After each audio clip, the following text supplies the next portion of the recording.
የኢትዮጵያ የአካባቢ ጥበቃ ስራ አህጉራዊና ዓለም አቀፋዊ እውቅና በማስገኘት ለገጽታ ግንባታ ከፍተኛ አስተዋጽኦ እያበረከተ ነው። በዚህም የአካባቢ ጥበቃ ስራ የስነ ምህዳር ደህንነትን በመጠበቅ ዜጎች ጤናማና ጽዱ ከባቢ የሚኖሩበትን አስቻይ ሁኔታ እንዲፈጠር እያደረገም ነው። ብክለት መከላከል ዋነኛ ስራ በማድረግ በሁሉም ልማቶች ላይ የተሰናሰለ ስራዎች ላለፉት የለውጥ ዓመታት ተሰርተዋል።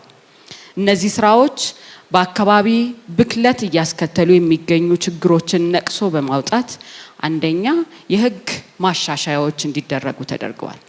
በባለፉት 3 ዓመታት ከ4 አዋጆች በላይ እንዲሻሻሉና ተፈጻሚ እንዲሆኑ ማድረግ አስችሏል። እነዚህ አይነት ንቅናቄዎች የሁሉም ማህበረሰብ ክፍል ኃላፊነት ወስዶ ባለቤት ሆኖ ውጤታማ እንዲሆን አስቻይ ሁኔታ ፈጥሯል። በተለይ በመዲናችን የሚከናወኑ የኮሪደርና የወንዝ ዳርቻ የመሰረተ ልማት ስራዎች የስነ ምህዳር ከባቢን ከዜጎች ጤና ጥበቃ ጋር ተሰናስነው የተገነቡ እንዲሆኑ ተደርጓል። ይህን ስራ ይበልጥ ለማሳደግ ይረዳ ዘንድ ጽዱ ኢትዮጵያ ለትውልድ በሚል መሪ ሀሳብ የሚካሄደው 3ኛው ዙር ሀገራዊ የከተማ አቀፍ የአካባቢ ጥበቃ ንቅናቄ ዛሬ በይፋ ተጀምሯል። ጽዱ ኢትዮጵያ ለትውልድ የሚለው ቃል እጅግ በጣም የገዘፈ ቃል ነው። የገዘፈ አረፍተ ነገር ነው። የገዘፈ ፍሬዝ ነው። ሀረግ ነው። ይህንን ሀረግ ተግባራዊ ማድረግ የምንችለው በየአካባቢው ያለውን እንደየድርሻችን ኃላፊነት ወስደን በአንድ በኩል ልማቱ የምንመራ ሰዎች ስናለማ አካባቢን ታሳቢ ማድረግ፣ ልማቱን የምንቆጣጠርና ደግሞ ለልማቱ የምንጠቀም ሰዎች ደግሞ በምንጠቀምበት ጊዜ አካባቢን ታሳቢ ማድረግ ካደረግነው ዘላቂ የሆነ የከተማችን ብሎም የሀገራችን ልማት እያረጋገጥን የምንሄድ መሆኑን ታሳቢ ማድረግ ያስፈልጋል። የምንወስደው እርምጃ ለነገው ትውልድ መሰረት ነው።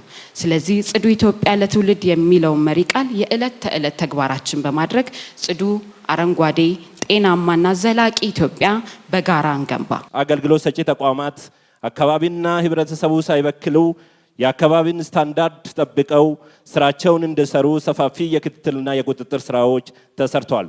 በዚህ መሰረት የአካባቢን ህግ ጠብቀው የሚሰሩ ተቋማት እንዲበረታቱና ህገ ወጦች ከድርጊታቸው እንዲታቀቡ ለማድረግ የፕላስቲክ፣ የውሃ፣ የአፈር እንደዚሁም የድምጽ ብክለት በሚያደርሱ ተቋማት ላይ በተለያዩ መንገድ የክትትልና የቁጥጥር ስራ ተሰርቶ የእርምት እርምጃዎች ተወስደዋል። በመዲናችን የፍሳሽ ቆሻሻ ማጣሪያ ጣቢያዎች ቁጥር ወደ 44 በማሳደግ የመዲናዋን የፍሳሽ ማጣሪያ ሽፋን ወደ 43% ማሳደግ መቻሉም እንዲሁ ተወስቷል።